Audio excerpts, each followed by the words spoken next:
Ikhwatal iman, ndugu zangu katika iman, alghillu khuluqun dhamimun, chuki ni tabia ambayo chafu. Yunqisul imana, jambo hili la chuki linakwenda kupunguza imani ya Muislamu.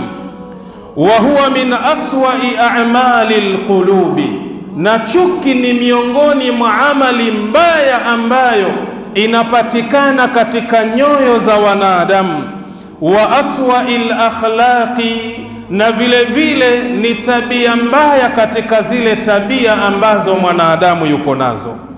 Fa inna dhaghaina wal ahqada, hakika jambo la chuki na kinyongo kwa huyu mwanadamu, idha mtalaat biha alqulubu, linapokwenda kupatikana katika nyoyo za wanadamu, asbahat maridhatun, nyoyo za wanadamu kama wale zinakwenda kuwa ni nyoyo zenye maradhi.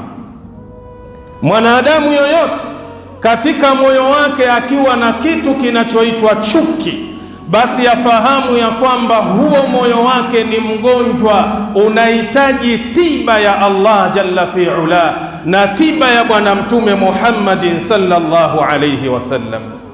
Qala an-nabiy sallallahu alayhi wasallam, amesema Mtume, rehma na amani zimshukie yeye, thalathun la yaghillu alayhinna qalbu mri'in muslimin, mambo matatu yakipatikana katika moyo wa Muislamu, yakipatikana katika moyo wa mwanadamu, mambo matatu haya yatakwenda kutibu moyo wake usiweze kuwa na chuki. Mtume sallallahu alayhi wasallam akasema, jambo la kwanza, ikhlasul amali lillah, ni pale Muislamu anapokwenda kuifanya amali yake kwa ajili ya Allah subhanahu wa ta'ala. Ni pale Muislamu nia yake wakati anaifanya ile amal iwe ni nia sahihi amama Allah. Ikiwa mathalan anasali, basi asali akiwa na nia safi kwa ajili ya Allah. Ikiwa anatoa zaka, nia yake iwe safi kwa ajili ya Allah. Ikiwa anatoa sadaka, nia yake inatakiwa iwe safi katika ile sadaka ambayo anayoitoa. Ikiwa nia itakuwa safi, analifanya lile jambo kwa ajili ya Allah jalla fi'ala, ni tiba mojawapo katika moyo wake kuondokewa na chuki mwanadamu kama huyo. Jambo la pili, Mtume sallallahu alayhi wasallam akasema, wanushu li a'immatil muslimina, ni pale Muislamu anapokwenda kufanyia kazi nasaha za viongozi wa Kiislamu. Mwanadamu hajakamilika. Mimi na wewe tuna mapungufu yetu katika yale tunayoyafanya. Mathalan, kiongozi wako, imamu wako ameona ya kwamba katika matendo unayoyafanya kuna jambo ambalo halimridhishi Allah jalla fi'ala, kuna jambo ambalo limekatazwa na Mtume sallallahu alayhi wasallam, akakuita imamu wako, kiongozi wako, akakueleza, ndugu yangu mpendwa, kuna jambo fulani, tabia fulani upo nayo katika maisha yako, tabia hii Allah anasema hivi, tabia hii Mtume sallallahu alayhi wasallam anasema hivi. Naomba ndugu yangu, achana na tabia hii, usalimike na hasira za Allah jalla fi'ala. Utakaposema sam'an wa ta'an, kwamba nimesikia na kufuata, wallahi hii ni sababu mojawapo ya kuonyesha moyo wako hauna chuki. Ama jambo la tatu, Mtume sallallahu alayhi wasallam akasema, waluzumu jama'atihim, na kulazimika kuwa pamoja na viongozi wako. Kuna mambo ya kheri wanayafanya, jaribu kuwa pamoja nao, ima kutoa mchango wa kimaneno, ima kutoa mchango wa kifedha, au kushirikiana nao katika jambo kama lile. Kiongozi wako anaposwalisha, sali nyuma yake, kwa sababu kuna baadhi ya Waislamu leo, mtu fulani anaposalisha basi hawezi kusali nyuma yake, yupo radhi afunge swala kivyake, au atoke ende akasali nyumbani. Kwa sababu gani? Kiongozi yule, imamu yule, yeye na yule kiongozi haziendi pamoja. Haya ni makosa.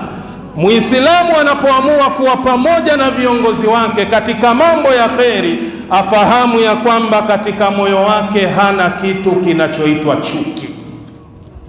Hadithi hii ni sahihi, kaipokea Ibn Majah kwa nambari 1188. Sheikh Albani ameisahihisha fi sahihi targhib, utaipata kwa nambari 3254.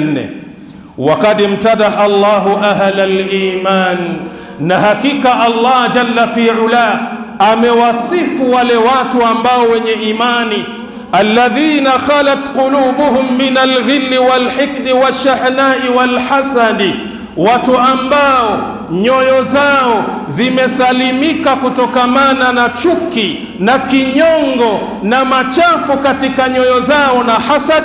Wamtalaat suduruhum bihubbil khairi lilmu'minin, wakaweza kuzijaza nyoyo zao kupenda kheri kwa ndugu zao waumini, fi kulli makanin wa zamanin, katika kila mahala na wakati. Faqala, Allah akasema kuwasifu watu hao, walladhina jau min ba'dihim, na wale ambao waliokuja baada ya mtume na masahaba zake, na maanisha ni wale tabi'ina wa tabi'i tabi'in, yaquluna rabbana ighfir lana, wanasema Mola wetu mlezi tusamehe dhambi zetu, wali ikhwanina, na usamehe dhambi za wale ndugu zetu, alladhina sabaquna bil iman, ambao wametutangulia katika imani, wala taj'al fi qulubina, wanamwambia Allah, na wala usijalie katika nyoyo zetu, ghillan, chuki, lilladhina amanu, kwa wale ambao kwamba walioamini, rabbana, Mola wetu mlezi, innaka raufur rahim, hakika yako wewe ni mwingi wa huruma tena mwenye upole. Hii ni sifa ya watu wema. Mwanadamu anapokuwa hana chuki, hana kinyongo na ndugu yake Muislamu, afahamu ya kwamba sifa hiyo ni sifa ya wale waliokuwa wema. Kaangalie Suratul Hashri aya nambari 10.